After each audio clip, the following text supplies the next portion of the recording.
Imagine a predator so deadly, so cunning, that he silently stalked the remote villages of South America, preying on the most innocent and vulnerable young girls. His name, Pedro Alonso Lopez, might not ring out like some of the infamous serial killers we all know, but he holds a dark and chilling claim to fame. He is said to have murdered over 300 young girls across Colombia, Ecuador, and Peru. Yet, for reasons that defy logic, his name remains in the shadows, almost forgotten in the vast history of human monsters. Why is that? How can someone with such an unthinkable body count remain a ghost in the public consciousness? Is it the nature of his crimes committed in the far reaches of the Andes, away from the world's spotlight? Or was it the system that failed to truly bring his evil deeds into the light? In today's investigation, we peel back the layers of this horrifying story. This is not just the tale of a serial killer. This is the unraveling of one of the most terrifying mysteries you've likely never heard of. Pedro Alonso Lopez, the monster of the Andes. Today, we explore the brutal truth behind the man who may be one of history's deadliest and most elusive killers. Buckle up, because this story dives into the dark and twisted corners of human nature, revealing a level of evil few dare to imagine. Pedro Alonso Lopez didn't just have a rough childhood, he was shaped by darkness. Born in 1948 in Colombia, he was thrust into a world where survival was harsh and love was absent. One of 13 children, his early life was a mess of poverty, violence, and abandonment. His mother, a sex worker, wasn't just neglectful, she was outright cruel. Imagine being just a child, witnessing men coming and going from your home, while the one person who's supposed to protect you, the one person who should care, looks at you like you're nothing. That's how Pedro Alonso Lopez grew up. By the time he was 8 years old, his life took a sharp turn. After being caught inappropriately touching one of his sisters, his mother didn't try to correct or help him. Instead, she threw him out. She threw out an 8-year-old boy, casting him into the streets of Colombia, where life is as brutal as it gets.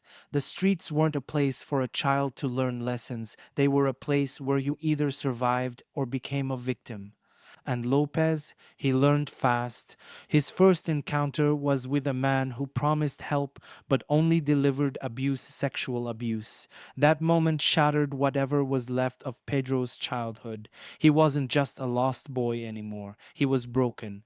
And broken boys like Pedro either fall apart or they turn cold. He turned cold. He started to steal. He started to live on his own terms. But more than that, he started to lose any sense of empathy, any sense of connection to people. The streets didn't just teach him how to survive, they taught him that the world is full of predators, and if you want to make it, you have to be the worst of them all. By the time he was a teenager, Pedro wasn't just another street kid. He was already showing signs of something far darker. Petty crimes were his daily bread, but that wasn't the scariest part. The scariest part was that he felt nothing.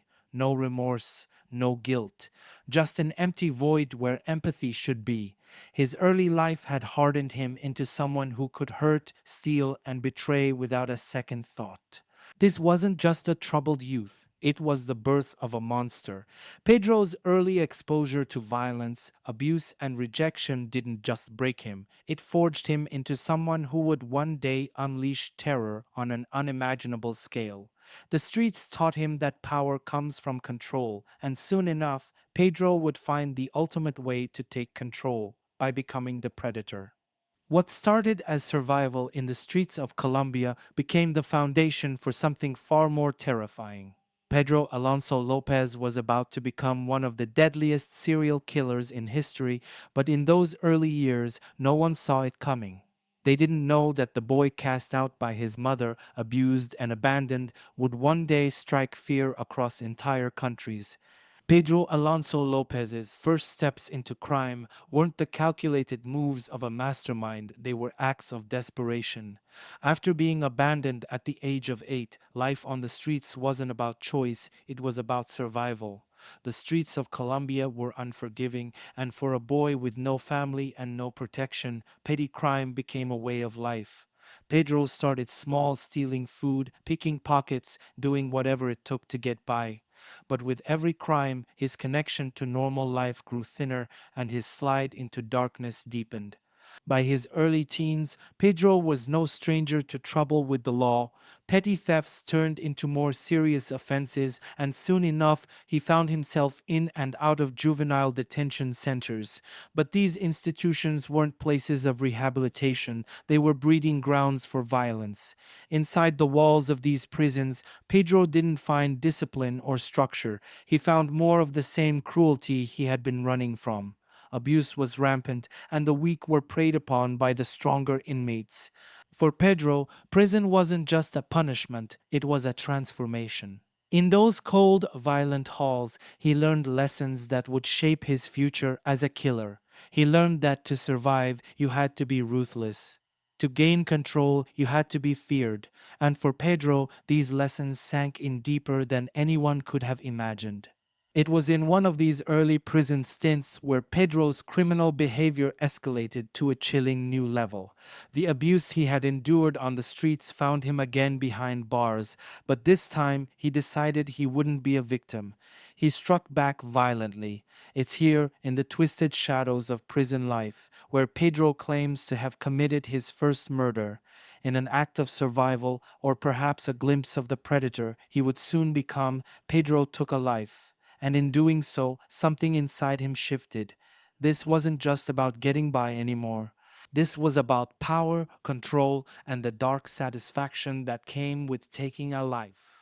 Prison didn't rehabilitate Pedro Alonso Lopez, it sharpened him. Each encounter with violence, each abusive act, pushed him further down a path that would ultimately turn him into one of the world's most prolific killers. The boy who once stole out of hunger had now tasted murder, and there was no turning back. By the time Pedro left prison, he was no longer the desperate street kid looking for scraps. He was something far more dangerous, a man who had learned to kill, and worse, a man who had realized that he enjoyed it. The streets had created a survivor, but prison had unleashed a predator. Pedro Alonso Lopez's life was already steeped in violence, but the moment he stepped out of prison, something had changed. The petty crimes that once sustained him now felt trivial. Theft and survival were no longer enough. Pedro had learned something dark in those prison cells. He had learned that taking a life gave him a sense of power he had never known before. And it wasn't long before this newfound hunger drove him down a terrifying new path: murder. But Pedro didn't become just any murderer. His violence became targeted, deliberate, and horrifyingly specific.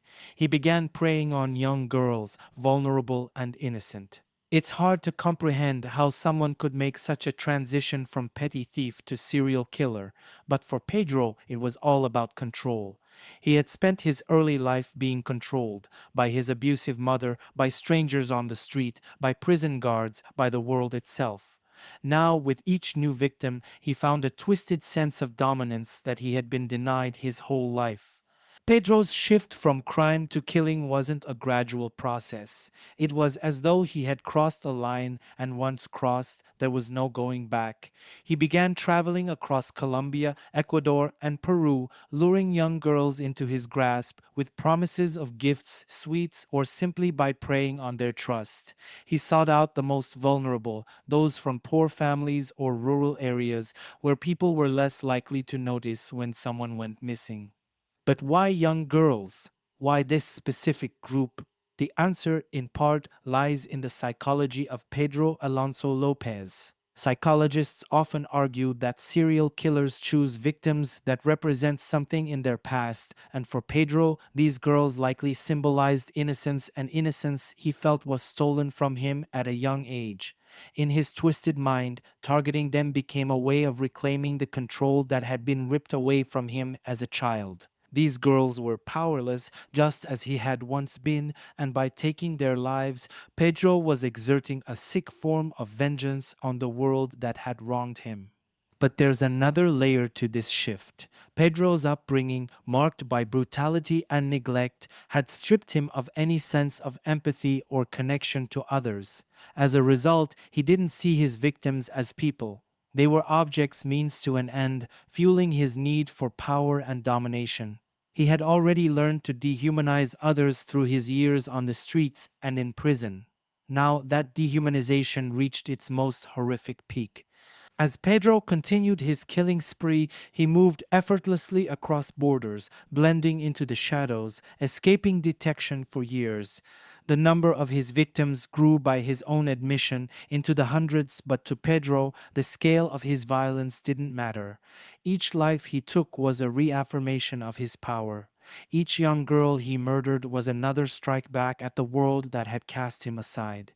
Pedro Alonso López had crossed from the world of crime into the world of serial killing, and once he made that shift, there was no stopping him. This wasn't about theft anymore. This wasn't about survival. This was about control, power, and the cold, calculated murder of the most innocent among us. He had become a predator, and the world would soon come to know the true scope of his terrifying acts. Pedro Alonso Lopez didn't strike fear through brute force or an overtly threatening presence. His methods were far more insidious, crafted around manipulation, charm, and deceit tools that allowed him to prey on the innocence of young girls aged between 8 and 12. These girls, living in the remote, impoverished areas of Colombia, Ecuador, and Peru, were already vulnerable, and Pedro knew exactly how to exploit that. Lopez was a master of disguise, not in the literal sense, but in how he presented himself. He wasn't the type of predator who leered from the shadows or lurked ominously. Instead, he blended into the environment, taking on the role of a kind stranger, a traveler, or sometimes even a beggar. In these rural communities, where trust and generosity towards strangers were common, Lopez used his carefully constructed persona to disarm suspicion. He approached with a smile, a soft voice, and an air of fatherly concern. He was non threatening, often promising gifts, sweets, or exciting adventures, anything to pique the curiosity of his young victims. These girls, living in remote and often overlooked communities, weren't used to the kind of deceit that Pedro brought with him. He understood the simplicity of their lives, their innocence, and the trust they placed in adults. It was this trust that he shattered. To them, he didn't seem like a predator. He seemed like someone offering an opportunity, perhaps a chance to escape the monotony of their rural lives, or simply someone offering a small, rare act of kindness. Lopez knew how to read these children, how to speak their language, and how to make them feel comfortable. This was his weapon charm, wielded like a razor, sharp and undetectable until it was too late. Pedro Alonso Lopez's victims shared a tragic commonality. They were the most vulnerable, overlooked, and defenseless members of society. The girls he targeted were typically between the ages of 8 and 12, a critical age where innocence and trust run deep and the harsh realities of the world seem distant.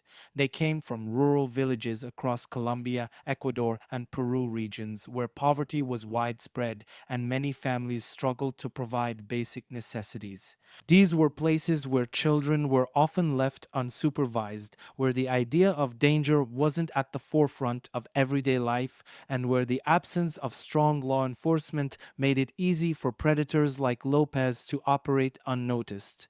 His victims lived in small, tight knit communities where everyone knew each other, but where resources were scarce and children wandered freely, playing in the fields or walking along dirt roads. These villages were isolated from the larger cities, often cut off from the infrastructures that could have protected them. There were no flashing lights or bustling streets here, just vast stretches of land and the occasional passerby, which is exactly what made them such perfect hunting grounds for Lopez. In these areas, the disappearance of a young girl might go unnoticed for hours, even days, before anyone raised an alarm. And by the time anyone did, Pedro was long gone. The socioeconomic backgrounds of these girls played a significant role in why Pedro targeted them. They came from families who were struggling parents who worked long hours in the fields or as laborers, often leaving their children to fend for themselves for large parts of the day. Many of these families were accustomed to hardship, which meant that the loss of a child, while devastating, often didn't generate the kind of wide scale attention it would in more affluent areas. These girls were invisible in many ways, unseen by the authorities and even by society at large. But why this demographic? Why young girls from such impoverished backgrounds? For Pedro, it wasn't just about their vulnerability, it was about power. These girls represented the ultimate victims for someone like him. They were trusting, easily manipulated, and unlikely to resist. In his eyes, they were perfect targets. They wouldn't fight back, they wouldn't question his authority, and they wouldn't have the means to escape his control. By preying on them, Pedro Alonso López could assert a twisted form of dominance, recreating the same sense of helplessness that had defined his own childhood. To Pedro, these girls were more than just victims, they were objects, tools through which he could channel his need for control. The innocence they carried made his attacks even more chilling, as each girl represented a life filled with hope, promise, and potential, all of which he snuffed out with cold indifference. Though first hand victim accounts are scarce due to the brutal nature of his crimes, there are harrowing details from those who narrowly escaped his grasp. One young girl in Ecuador managed to flee after Pedro tried to lure her away from her village.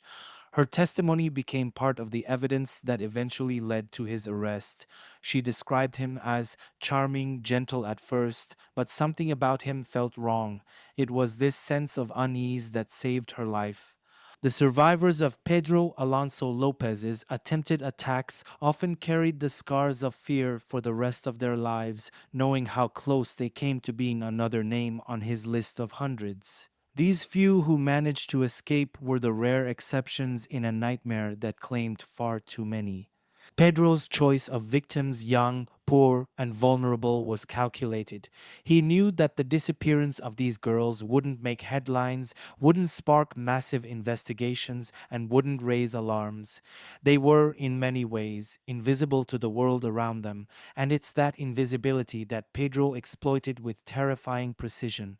His reign of terror thrived on the very factors that made these communities fragile: isolation, poverty, and a deep rooted trust in strangers. These girls, whose lives were cut tragically short, will never be forgotten in the legacy of horror that Pedro Alonso Lopez left behind. They were more than numbers, they were daughters, sisters, and friends' lives filled with promise, stolen in the most horrific of ways. In 1979, the rural outskirts of Ecuador held a secret that had been buried, quite literally, beneath the surface. For years, young girls had gone missing, seemingly vanishing without a trace. Families mourned, communities whispered, but no one could pinpoint what was truly happening. That is, until a powerful flood swept through the region and unearthed something that would unravel a terrifying nightmare: mass graves filled with the remains of the missing girls. What the flood revealed was more than just the earth giving up its dead, it was the exposure of a monstrous truth. When locals stumbled upon the first grave, it didn't take long for the horrific realization to sink in. These weren't random bodies. They were all young girls, the same age range, between 8 and 12, some skeletal, others with their small clothes still clinging to their remains. The violence etched onto their bodies was unmistakable: strangled, brutalized, left to rot in shallow graves, hidden in remote areas where no one would think to look. The shock of this discovery reverberated through the nearby villages, where the quiet despair over missing children turned into outright terror. It wasn't just a few disappearances here and there. What the locals now knew was that they had been living under the shadow of a killer for years. The flood had blown open the grim reality that these were no isolated incidents. This was the work of a serial killer with no empathy, no mercy, and no remorse. As more graves were uncovered, investigators began to piece together the horrifying pattern. The bodies weren't just scattered randomly, they were deliberately hidden, all sharing similar signs of the violent way in which they died. Girls, all lured from the safety of their villages, met their end at the hands of the same man, Pedro Alonso Lopez. This discovery kicked off a massive investigation that sent shockwaves through Ecuador and soon beyond its borders into Colombia and Peru. The authorities knew they were dealing with something far beyond what they'd initially imagined. In the midst of this growing investigation, stories began to emerge from locals. In hushed tones, villagers spoke about the strange man who had drifted through their towns. He was friendly, approachable even, but something about him never felt right. Some remembered seeing him chatting with young girls, offering them sweets, talking to them in a calm, kind voice. It wasn't threatening, but there was something unsettling in the way he watched them, lingered around, only to disappear just as quickly as he had come. Eyewitnesses had felt a creeping sense of wrongness long before the bodies were found. In the back of their minds, they knew something was off, but in these quiet, isolated communities, danger wasn't always easy to see. The disappearances were spaced out, seemingly unconnected, and in places where resources were scarce, the disappearances of these young girls weren't given the attention they deserved until now. The discovery of the mass graves ripped open the heart of Ecuador's rural communities, forcing the authorities to acknowledge that the man responsible had been moving freely between their villages for years. Pedro Alonso López had been right there, hiding in plain sight, exploiting the trust of small, close-knit communities and leaving behind a trail of broken lives buried in shallow graves. This grim discovery set off a nationwide manhunt as the authorities, finally understanding the scale of the killings, began tracking down leads. Every grave that was uncovered painted a clearer picture of the killer they were hunting. It was no longer just a case of missing children. It was the hunt for one of the most prolific and dangerous serial killers in history. The mass graves were more than just evidence. They were Pedro Alonso Lopez's brutal legacy, left behind as a chilling reminder of the horrors he had unleashed on these unsuspecting communities. And yet, even as the investigation ramped up, no one could predict just how vast the scope of his killing spree truly was. What lay beneath the surface was only the beginning. In 1980, the manhunt for Pedro Alonso Lopez, now dubbed the Monster of the Andes, came to a dramatic and almost unexpected conclusion. For years, Lopez had roamed freely, slipping across borders between Colombia, Ecuador, and Peru, leaving behind a trail of unimaginable horror. But by then, local authorities in Ecuador had finally pieced together the terrifying scale of his crimes, and their chance to stop him arrived through sheer coincidence. The arrest came not through a coordinated sting or elaborate police work, but because Pedro made a fatal mistake. He became overconfident, perhaps thinking that the law would never catch up with him after so many years of evading it. In the small town of Ambato, Ecuador, he attempted to lure a young girl away from a market. His methods, as always, were chillingly familiar, using charm and false promises. But this time, something was different. The girl's mother, aware of the disappearances in the area, grew suspicious when she saw her daughter speaking with Lopez. Trusting her instincts, she intervened and reported the encounter to the local police. In a stroke of luck and timing, the police acted swiftly, arresting Pedro before he could disappear back into the shadows. Initially, Lopez presented himself as calm and cooperative, playing the part of an innocent man falsely accused. But it didn't take long for the authorities to connect him to the numerous disappearances and mass graves that had been uncovered in the region. What happened next was nothing short of chilling. Under pressure, and perhaps realizing that his reign of terror was finally over, Pedro Alonso Lopez began to talk. And when he did, the floodgates opened. In his confession, Lopez casually admitted to the murders of over 110 young girls in Ecuador alone. But that was only the beginning. He went on to confess to killing hundreds more in Colombia and Peru, claiming that his total body count reached more than 300. His confessions were delivered without emotion, without remorse, as though he were describing ordinary events rather than the systematic murder of innocent children. The police, stunned by the magnitude of his crimes, struggled to comprehend the scale of what they were hearing. Lopez's calm demeanor as he described the locations of the graves, the methods he used, and the sheer number of victims left even the most seasoned investigators horrified. They had known they were dealing with a serial killer, but they had not anticipated the sheer scope of his evil. At first, some authorities doubted the truth of his confession. Could one man really be responsible for such an enormous death toll? But as Lopez began to lead them to the burial sites, grave after grave was uncovered, each one confirming his horrifying claims. The reality was undeniable. They had caught one of the most prolific serial killers the world had ever seen. Pedro Alonso Lopez's arrest wasn't just the end of a long and terrifying killing spree, it was the beginning of a nightmare for the authorities as they realized they had uncovered a monster unlike any other. His initial confession shook them to their core, but it was only the first step in unraveling the full horror of what he had done.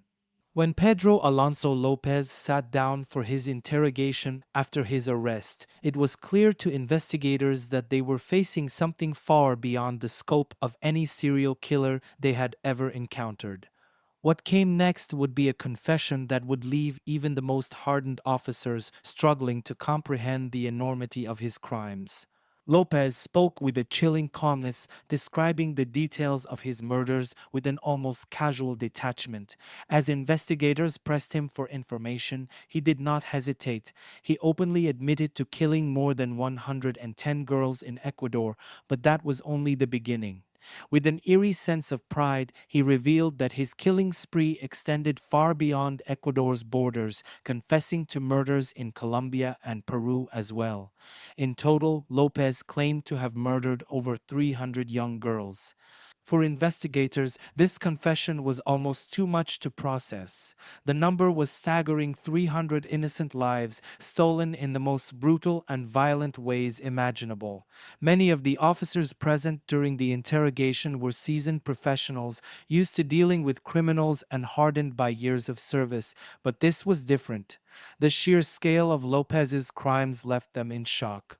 How had one man managed to carry out such an extensive killing spree, moving between countries, burying bodies, and avoiding capture for so long? As Lopez recounted his crimes, he displayed no emotion. His voice remained steady, as if he were describing mundane events rather than the horrific deaths of hundreds of children. He spoke with a level of detachment that was deeply unsettling. There was no remorse, no sign of guilt, just a man calmly recounting acts of unspeakable violence. When asked why he targeted young girls, Lopez gave chillingly straightforward answers, describing how he chose his victims based on their vulnerability, their innocence, and their trust. To him, these girls were objects means to satisfy his twisted desire for control and power.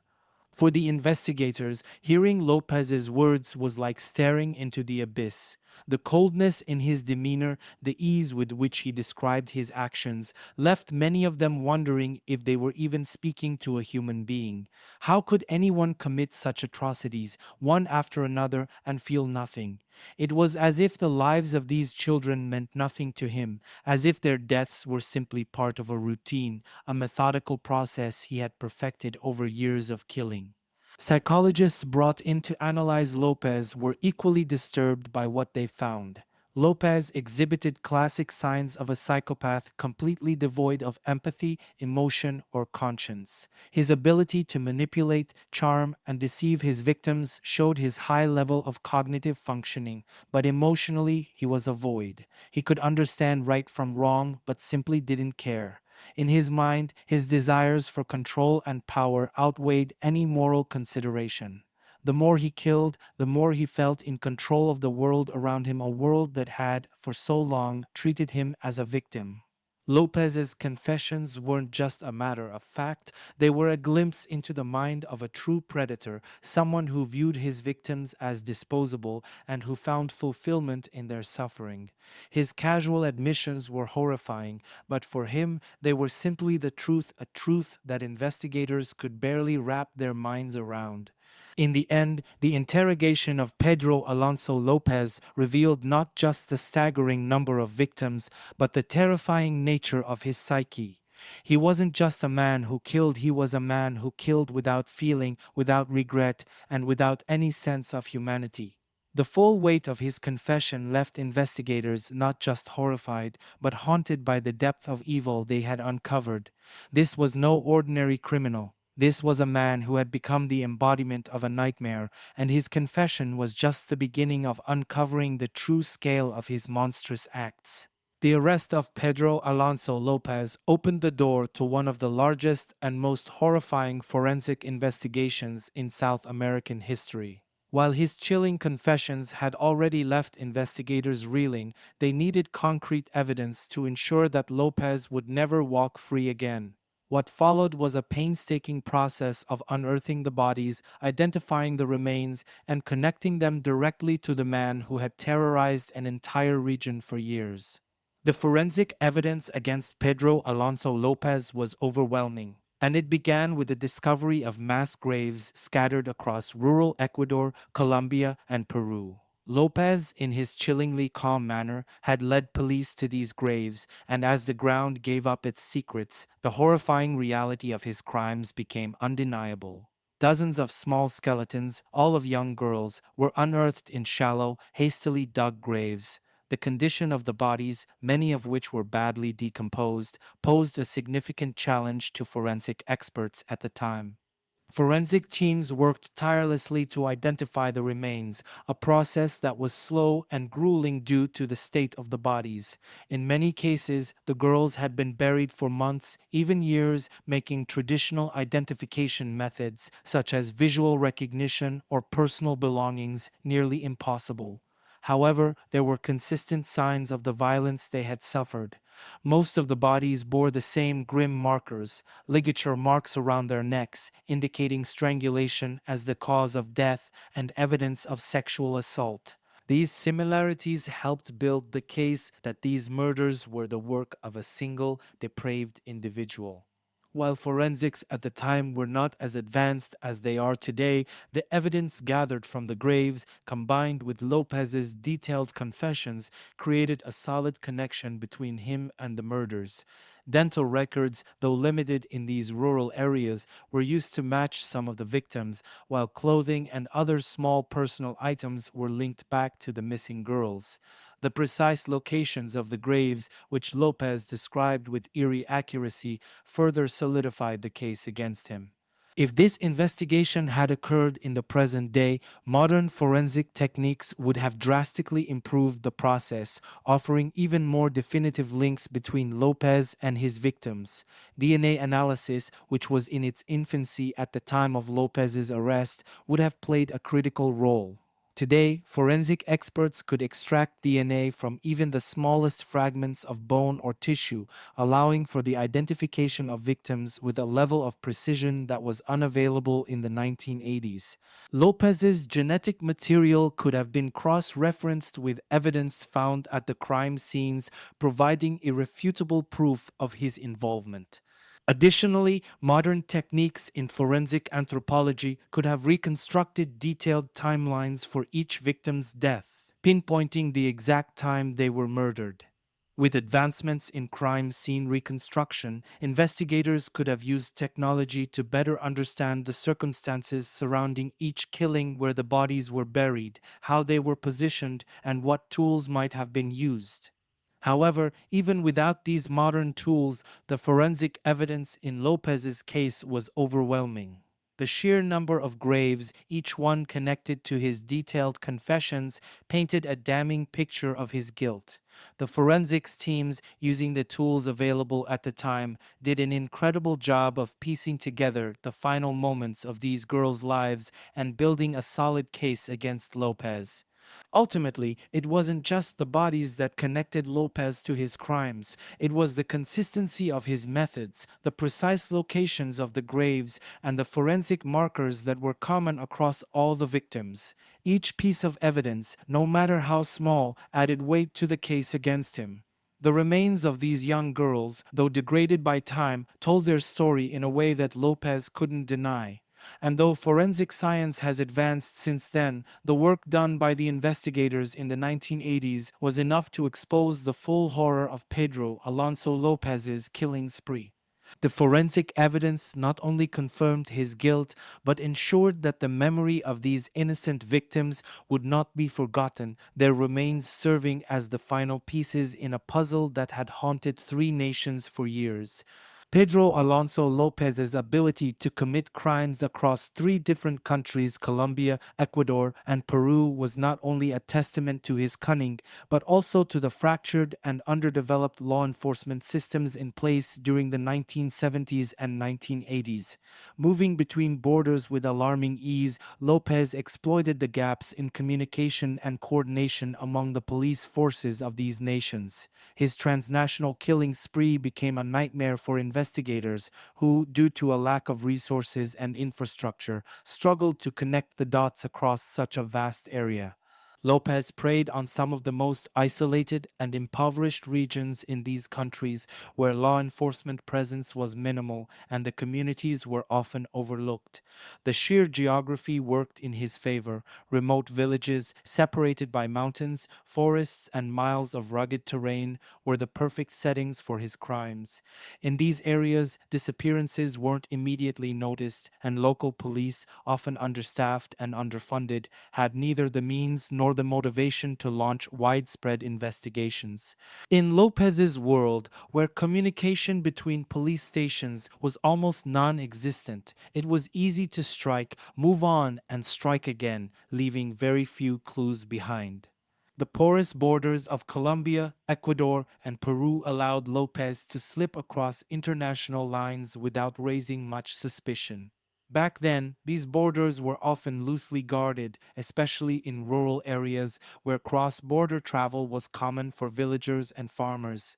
Lopez knew this and used it to his advantage, constantly shifting locations to avoid detection. One day he would be in a small village in Colombia. The next, he would be hundreds of miles away in Ecuador, blending into a new community where no one knew his name. His knowledge of these regions allowed him to stay one step ahead of law enforcement, effectively disappearing into the background after every crime. The biggest challenge for law enforcement was the lack of international cooperation. During the time of Lopez's killings, police forces in Colombia, Ecuador, and Peru operated almost entirely independently of each other. There was no unified database of missing persons, no method for tracking a suspect across borders, and very little communication between nations. In essence, Lopez was able to exploit the disconnected law enforcement systems to continue his killing spree without much fear of being caught. Had the police forces in these countries been able to work together, Lopez's pattern of moving between rural areas, targeting young girls, and disappearing might have been detected sooner.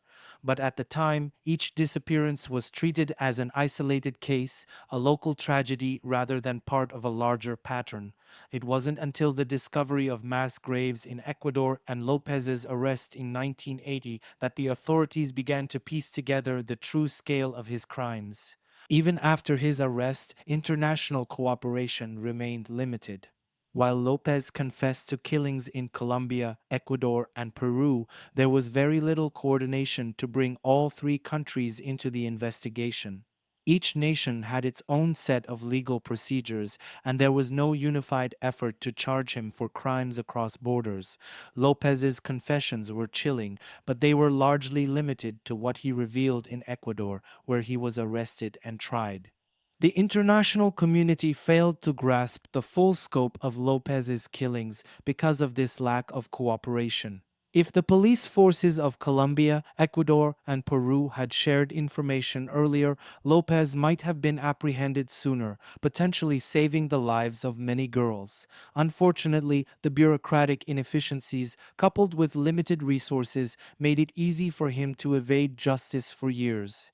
What Lopez's case highlights is not just the monstrous nature of his crimes, but the vulnerability of fragmented law enforcement systems. The lack of cooperation between nations allowed him to thrive, moving between jurisdictions as though borders didn't exist.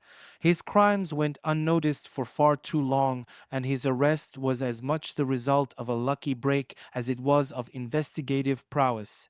In today's world, with the advent of international databases, improved cross border communication, and organizations like Interpol, a killer like Lopez would likely be caught much sooner. But during the 1970s and 1980s, the gaps in coordination allowed him to move freely, becoming one of the most prolific serial killers in history. His ability to exploit those weaknesses is a grim reminder of how disconnected the world once was in the fight against such unimaginable evil. Pedro Alonso López's trial in Ecuador in 1980 was as chilling as the crimes he committed. After his arrest and shocking confessions, the world finally got a glimpse of the monster of the Andes as he faced justice for the murders of hundreds of young girls.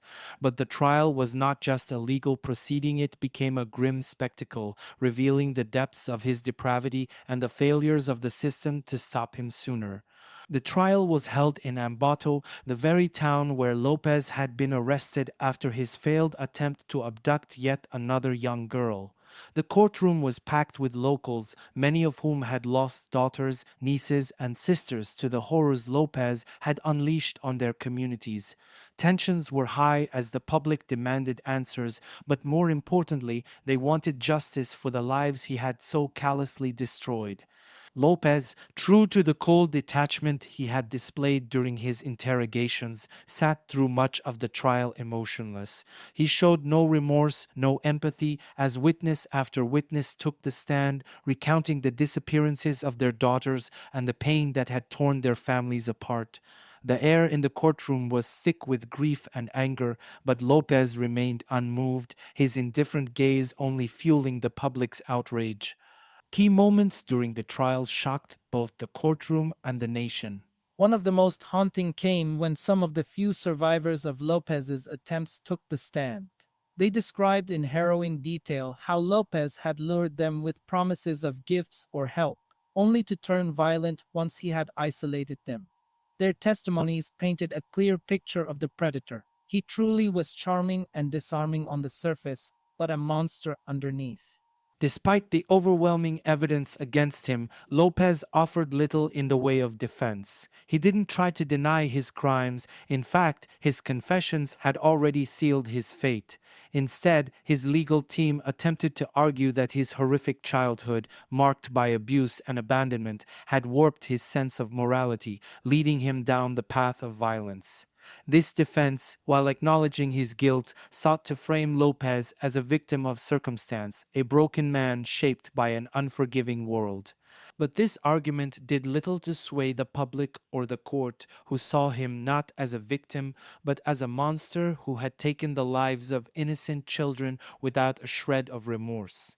The most shocking revelations came from Lopez himself. At various points during the trial, he spoke with a chilling calmness, describing how he had chosen his victims, lured them away, and taken their lives. His descriptions were matter of fact, devoid of emotion, as if he were recounting mundane events rather than cold-blooded murders. His confessions, delivered in such a detached manner, left the courtroom stunned. How could a man so calmly describe such horrors? And how had he managed to evade capture for so long? One of the most unsettling moments came when Lopez revealed that, had he not been caught, he would have continued killing without hesitation. To him, the murders were not just acts of violence, they were a way of life, a means of exercising control over the innocent. This admission chilled the courtroom, making it clear that had circumstances been slightly different, Lopez might still be out there, hunting his next victim. The trial ended with Pedro Alonso Lopez being convicted for the murders of over 100 young girls in Ecuador, though the true number of his victims was believed to be much higher. The verdict was a relief for the families who had lost their daughters, but there was also a sense of bitter frustration. Many felt that Lopez's crimes should have been stopped earlier, that he should never have been allowed to continue his killing spree for as long as he did. And while the conviction brought a sense of closure, it also raised troubling questions about the justice system's failure to protect these innocent lives. In the end, Pedro Alonso López was sentenced to 16 years in prison, the maximum sentence allowed in Ecuador at the time. This sentencing was seen as shockingly lenient given the scale of his crimes and sparked outrage among the families of his victims and the public at large. 16 years felt like a slap on the wrist for a man who had stolen the lives of hundreds of children, but under Ecuadorian law, that was all the system could offer. The trial of Pedro Alonso Lopez in 1980 remains one of the most disturbing in criminal history, not just because of the horrific crimes, but because of the cold, emotionless way in which Lopez carried himself throughout the proceedings. It was a reminder of the evil that can exist in the world and of the limits of justice when faced with a monster like him. When Pedro Alonso Lopez, a man who had confessed to the murders of over 300 young girls, was sentenced to just 16 years in prison, the public reaction was one of disbelief and outrage. In Ecuador, where Lopez was convicted for the murders of more than 100 girls, the justice system at the time imposed a maximum sentence of 16 years, regardless of the scale of the crime. For the families of his victims and for a horrified public, it was inconceivable that such a monstrous figure could receive such a lenient punishment. The leniency of the sentence didn't just shock the people of Ecuador.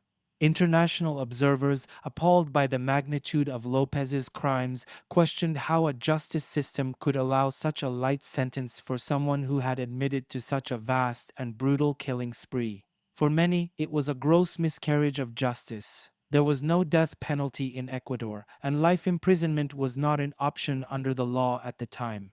16 years for over 300 lives taken with cruelty, brutality, and cold detachment seemed like a slap in the face to the victims' families. The outrage wasn't limited to the public. Even some law enforcement officials were left furious by the sentence. Having dedicated months of investigation, enduring the emotional toll of uncovering mass graves, and listening to Lopez's chilling confessions, many officers felt their efforts had been undercut by a legal system that simply wasn't equipped to deal with crimes of this magnitude. The families of the victims felt a deep sense of betrayal. How could a man responsible for so much suffering ever truly pay for what he had done in just 16 years? During his time in prison, Lopez remained disturbingly calm. According to prison guards and fellow inmates, he displayed the same cold detachment that had defined him throughout his trial. He showed no remorse, no signs of reflection, and certainly no guilt for the lives he had taken. Instead, Lopez spent his days quietly, reportedly reading the Bible and claiming to have found religion. Whether this conversion was genuine or simply a facade is a question that lingers, but few believed it was anything more than an act. His behavior suggested that he remained as calculating and manipulative as ever, even behind bars. Inside prison, Lopez managed to avoid significant conflicts with other inmates. Perhaps it was his notorious reputation that kept others at a distance. He was known as the monster of the Andes, someone who had killed hundreds of children. It's likely that even the most hardened criminals saw him as someone to be feared or avoided. Lopez maintained an eerie sense of control, just as he had during his killing spree. For the most part, he kept to himself, never engaging in any violent incidents, as if prison was just another phase of his life, rather than a punishment for his horrific acts. While Lopez served his time, the public continued to debate the injustice of his sentence. Protests were held by families of the victims who felt that 16 years was a mockery of justice. Many argued that someone who had taken so many lives should never be allowed to see the outside world again. Yet, despite the outcry, there was little that could be done. The law had spoken, and Lopez would eventually be released after serving his sentence, a prospect that sent waves of fear and anger through the communities that had suffered under his reign of terror. Lopez's imprisonment, however, was not the end of his story. His cold detachment, lack of remorse, and the fact that he would one day walk free left a haunting question. What would happen when Pedro Alonso López was no longer behind bars? Was 16 years enough to contain the evil that had driven him to kill so many innocent children? For the families of his victims, there was no closure in knowing that the man responsible for their pain was serving such a brief sentence. The fact that Pedro Alonso Lopez's time in prison was so quiet, so uneventful, only added to the sense of dread. This was a man who had once roamed freely, preying on the most vulnerable, and now he sat in a cell, waiting for his eventual release. To many, it felt like a ticking time bomb. 16 years passed in the blink of an eye for the families, and when that time was up, the world would once again have to reckon with the terrifying possibility of Lopez being free. In 1994, Pedro Alonso Lopez was released from prison. But even then, his story was far from over. What would follow was a continuation of the strange, haunting legacy of one of history's most prolific killers. For those who had known his evil, his release was nothing short of a nightmare. The monster of the Andes had served his time, but the fear he inspired would never truly disappear.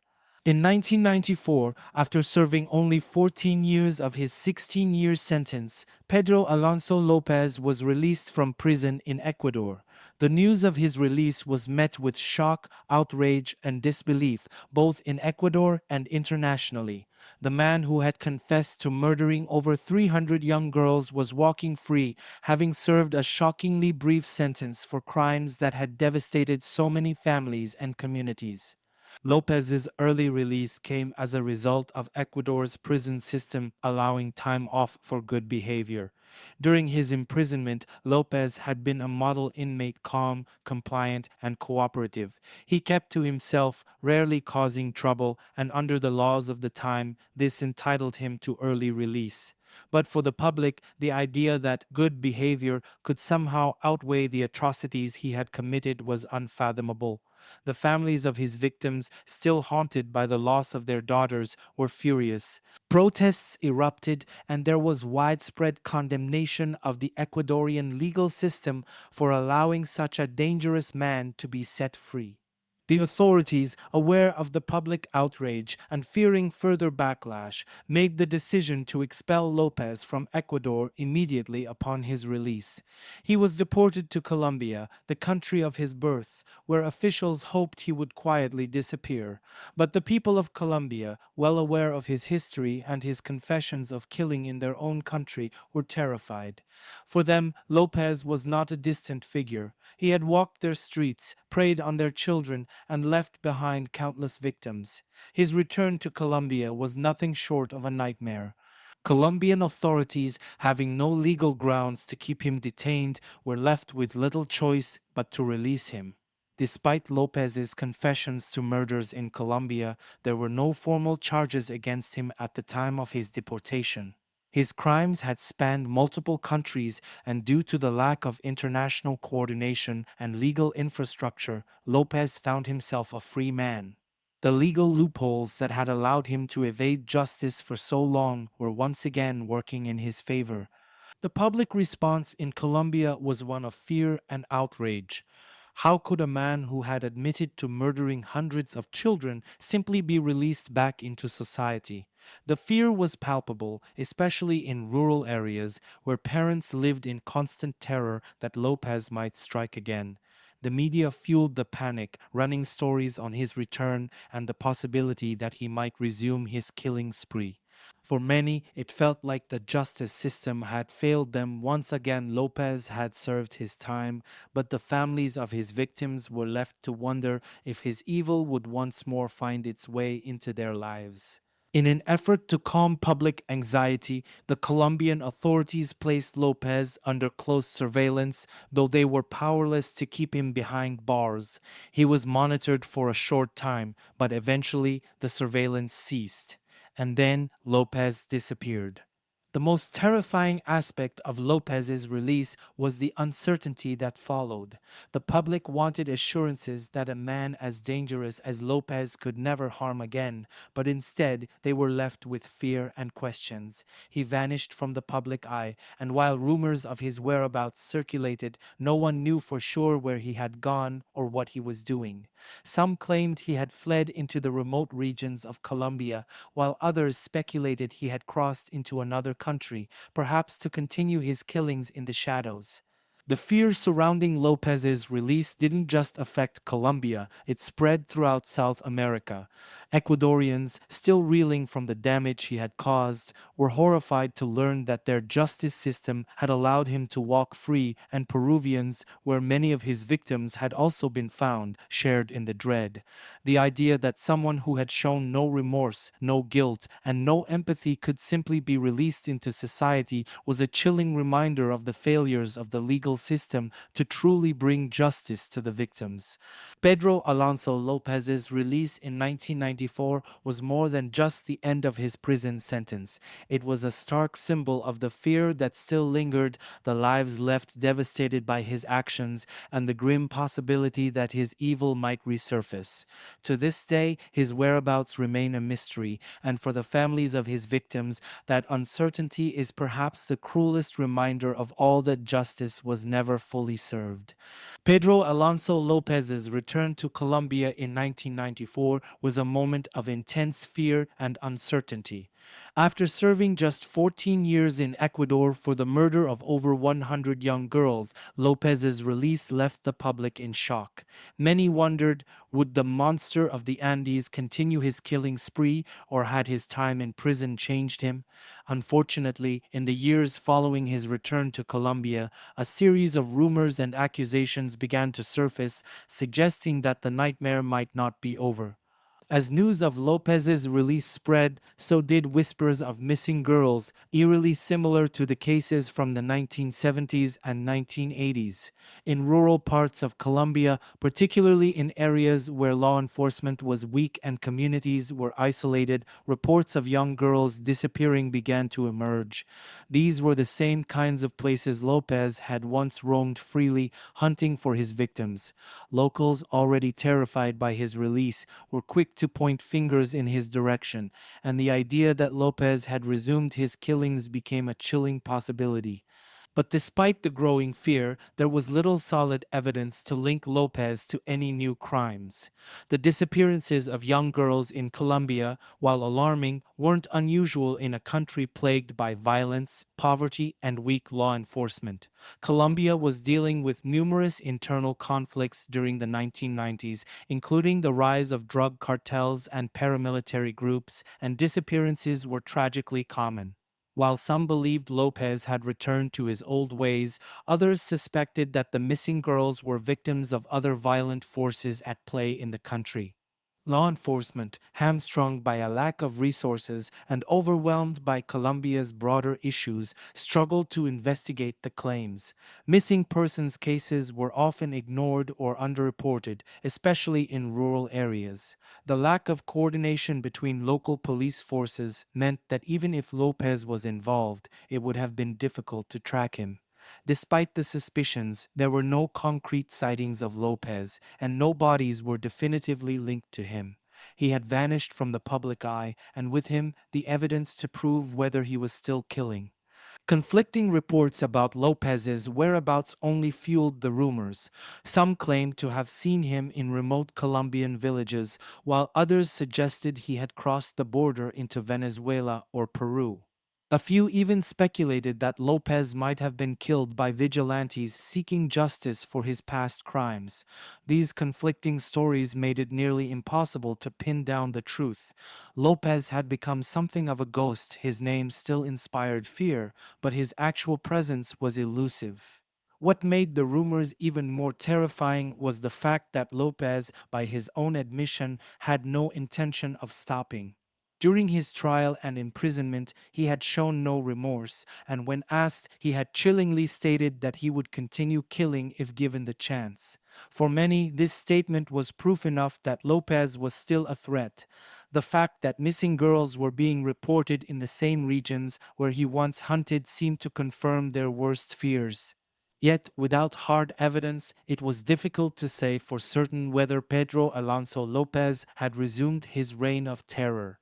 Law enforcement couldn't prove his involvement, and the lack of forensic resources in these regions meant that many of the missing girls were never found. It was as though Lopez had once again slipped through the cracks, operating in the shadows just as he had for years before his capture. The uncertainty surrounding his activities after 1994 remains one of the most unsettling aspects of Lopez's story. The idea that a man who had taken so many lives could walk free, potentially returning to his old ways, was a nightmare that haunted the families of his victims. But the truth is, no one really knows what happened after his release. There were rumors, there were disappearances, but there was never any solid evidence to link Lopez to any new crimes. The possibility that Lopez may have continued killing after his release is a grim reminder of the flaws in the justice system both in Ecuador and Colombia. His brief time in prison did little to satisfy the need for justice, and his release left a lasting scar on the communities that had suffered under his reign of terror. To this day, Pedro Alonso Lopez remains an enigma, his whereabouts unknown, his legacy of fear still very much alive.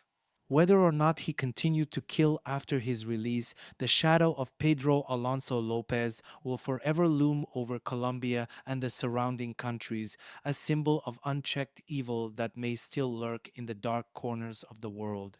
After his release from prison in 1994, Pedro Alonso Lopez essentially vanished, leaving behind nothing but rumors, fear, and unanswered questions.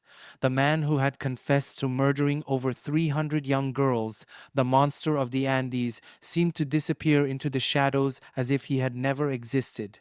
Authorities, the public, and the families of his victims were left wondering, where had he gone and what had he become?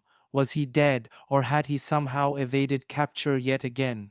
Despite the close surveillance by Colombian authorities in the initial months following his expulsion from Ecuador, Lopez quickly slipped through the cracks of the justice system. Colombia, already struggling with internal violence, corruption, and a weak law enforcement structure, simply did not have the resources or coordination to keep track of someone as elusive as Lopez. After a few months, the official surveillance of Lopez ended and he effectively disappeared. The most disturbing aspect of his vanishing was the complete lack of any concrete sightings or verified reports about his whereabouts. In the years following his disappearance, rumors swirled across South America.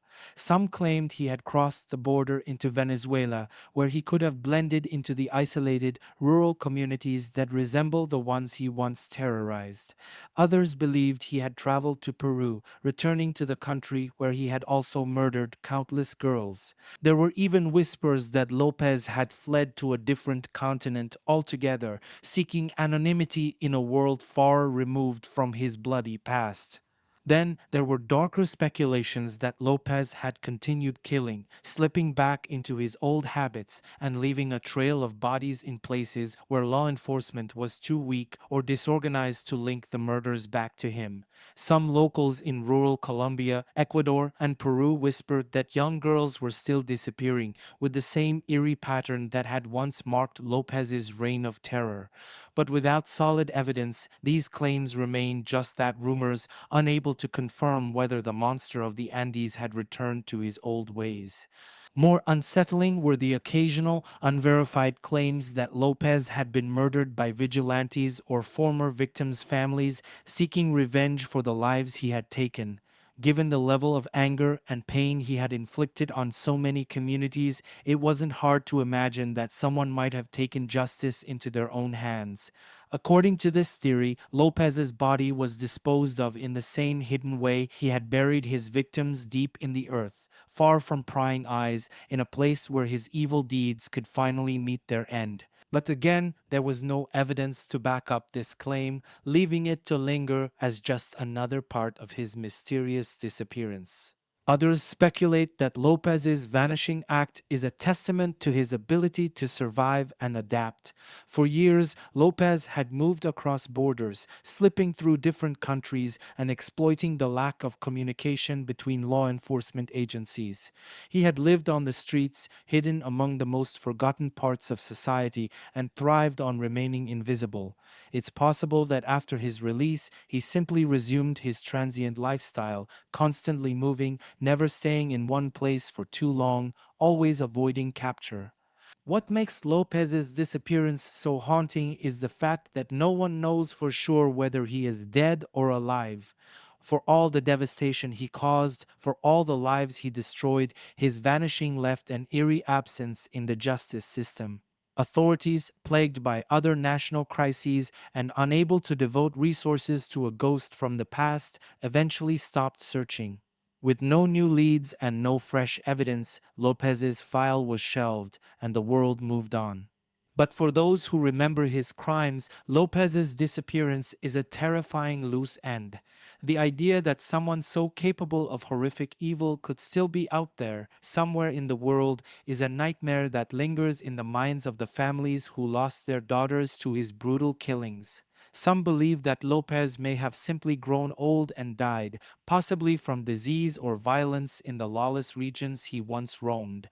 Others think he might still be alive, lurking in the shadows, hiding in the same forgotten corners where he once hunted his prey. What is clear is that Pedro Alonso Lopez's final disappearance remains one of the most unsettling mysteries in the annals of criminal history. A man who took hundreds of lives, confessed to his crimes without remorse, and then walked free, only to vanish without a trace. Whether he is dead or alive, his name continues to strike fear into the hearts of those who remember his reign of terror. The monster of the Andes may never be found, but his legacy of fear and horror will endure, casting a long shadow over the places he once haunted. As long as his fate remains unknown, the question will always remain: is Pedro Alonso Lopez still out there? Pedro Alonso Lopez, the monster of the Andes, is a psychological enigma, a man whose dark, twisted mind turned him into one of history's most prolific killers. Understanding how someone could claim to have murdered over 300 girls without remorse requires delving deep into his psyche, peeling back the layers of trauma, manipulation, and control that defined his existence. What emerges from this examination is not just a portrait of a killer, but a chilling look at how human nature, when fractured in specific ways, can lead to unimaginable evil. Lopez's childhood is the starting point, a critical piece of the puzzle. Born into poverty in Colombia in 1948, Lopez was the seventh of 13 children. His mother, a sex worker, subjected him to a life filled with violence, neglect, and exposure to adult depravity at an early age. One of the most defining moments of his childhood came when, at just 8 years old, Lopez was caught by his mother touching his younger sister inappropriately. Instead of offering guidance or discipline, she threw him out of the house. That act of rejection marked the beginning of Lopez's long descent into darkness. Thrown into the streets, Lopez was immediately exposed to a world where survival was brutal and violence was the norm. He was sexually abused shortly after being abandoned, a trauma that would deeply affect him. Psychologists often point to this moment as a critical break in Lopez's development. Instead of processing the abuse as a victim, Lopez internalized it, using his own pain to justify the horrors he would later inflict on others. It's a pattern seen in many serial killers. Early abuse creates an emotional numbness, a disconnect from humanity that allows them to view their future victims not as people but as objects. As Lopez grew older, his behavior became increasingly antisocial. He began stealing to survive, drifting through towns, constantly on the move. He developed a deep distrust of others and an even deeper need to assert control that had been stripped from him in his childhood. The streets hardened him, teaching him that the world was a place where the strong preyed on the weak. And for Pedro, control was the ultimate form of power.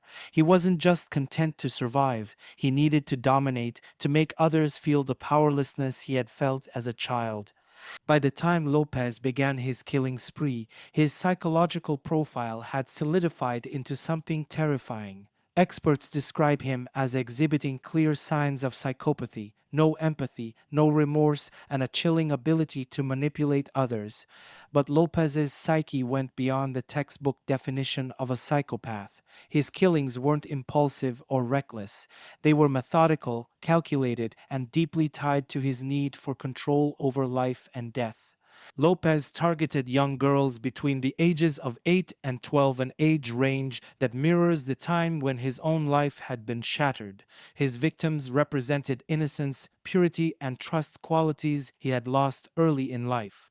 By taking their lives, Lopez was, in a twisted way, reclaiming the control he felt had been stolen from him. He didn't just murder these girls, he sought to dominate them entirely, from the moment he lured them in with charm and deceit to the final, brutal moments of their lives. One of the most chilling aspects of Lopez's psychology was his ability to appear normal, even charming. He used his outward calmness and deceptive friendliness to lure his victims, making them feel safe before revealing his true nature. This kind of manipulation is a hallmark of psychopathy, but in Lopez's case, it was even more insidious because it was paired with a complete emotional disconnect from the humanity of his victims. To him, these girls were objects, tools for his own gratification and control. He showed no remorse, no guilt. In interviews, he spoke about his crimes with the same cold detachment one might use to describe an ordinary task. His lack of emotion was not just disturbing, it was terrifying. Lopez's mind was also shaped by a deep sense of narcissism. He believed himself to be above the rules of society, untouchable by law or morality. He once famously claimed that he could kill again if released, with no hesitation. This statement wasn't a boast, it was a fact in his mind. To Lopez, his desires outweighed the value of human life, and he saw himself as someone who had the right to take that life whenever he pleased. His sense of superiority was so ingrained that even after his arrest, he spoke about his crimes with pride, not shame. When comparing Lopez to other serial killers, several parallels emerge, particularly with those who endured extreme abuse as children. Killers like Henry Lee Lucas, Andre Chikatilo, and Aileen Wuornos also experienced traumatic childhoods marked by violence and neglect, but Lopez's sheer body count sets him apart. His ability to move across borders, operate for years without detection, and maintain control over such a vast number of victims shows a level of psychological detachment and strategic thinking that few other killers have demonstrated.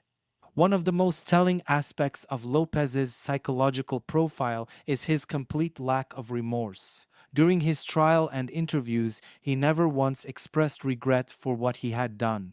In fact, he seemed proud of his ability to kill with such efficiency.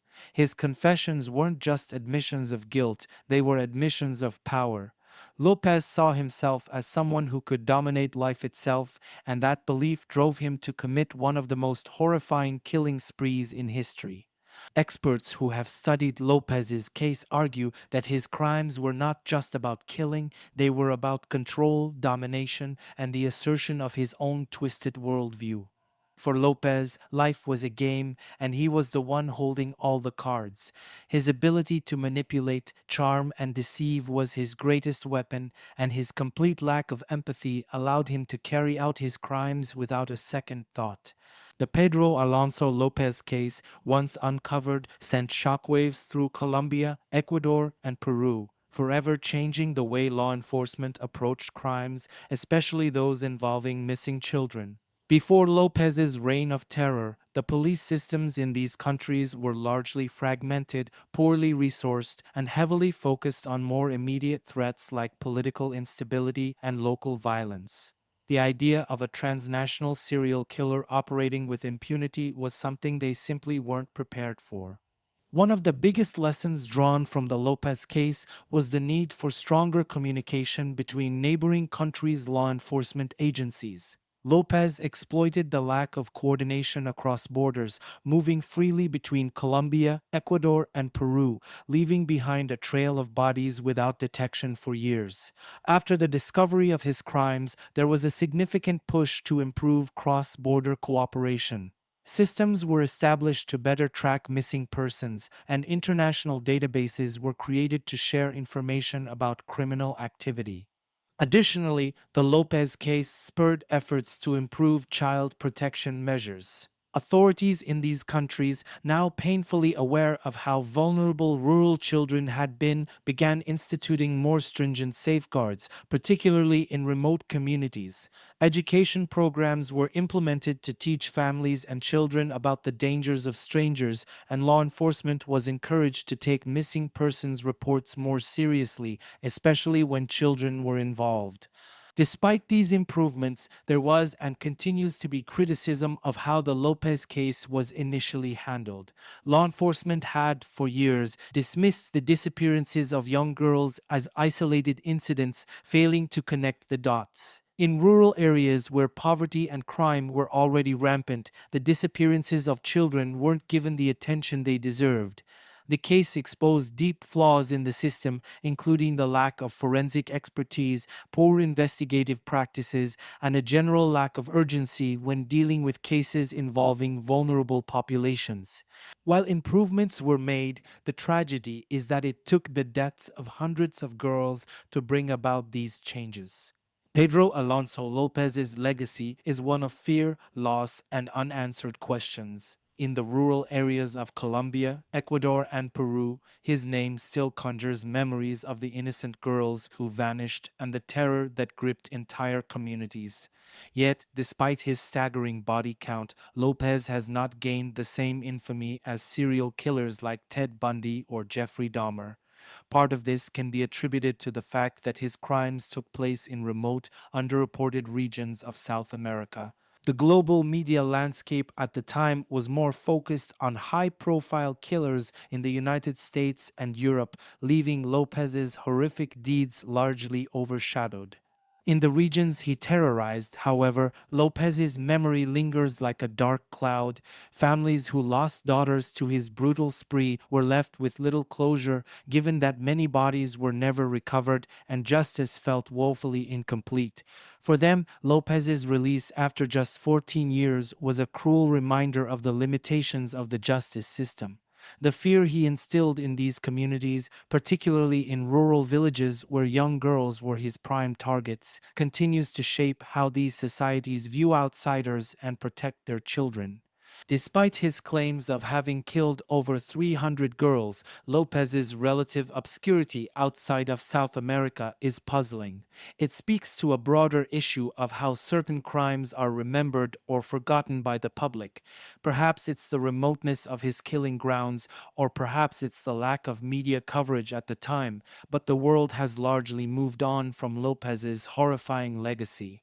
Yet, for those who lived through his reign of terror, the memory remains raw. The case of Pedro Alonso Lopez raises uncomfortable questions about justice. Is it ever fully achieved when someone like Lopez, responsible for so much death, can serve only a fraction of his sentence and disappear into the shadows? For the families of the hundreds of young girls who vanished, there will never be enough justice to right the wrongs done to them. Their pain continues, their losses never fully recognized by the world at large, and the fact that Lopez's fate remains a mystery only deepens the wound. Lopez's crimes serve as a chilling reminder of how broken systems and neglected regions can allow evil to flourish. The sheer scale of his killing spree, the lives he destroyed, and the grief he left behind are a stark reflection of what happens when the most vulnerable in society are overlooked. As we reflect on this case, one lingering question remains: what happened to Pedro Alonso Lopez? Did he disappear into the wilderness, never to be seen again? Did he meet his end at the hands of vigilantes, seeking the justice that the courts couldn't provide? Or is he still out there, blending into another forgotten corner of the world, his dark desires perhaps dormant but never truly extinguished?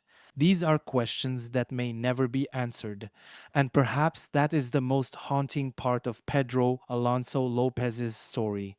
He may be gone, but the fear he instilled remains a fear that no amount of time can erase.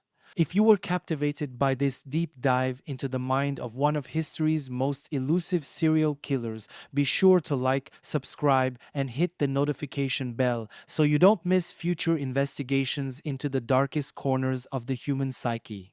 What do you think happened to Pedro Alonso Lopez? Is justice ever really served in cases like this? Let me know your thoughts in the comments below.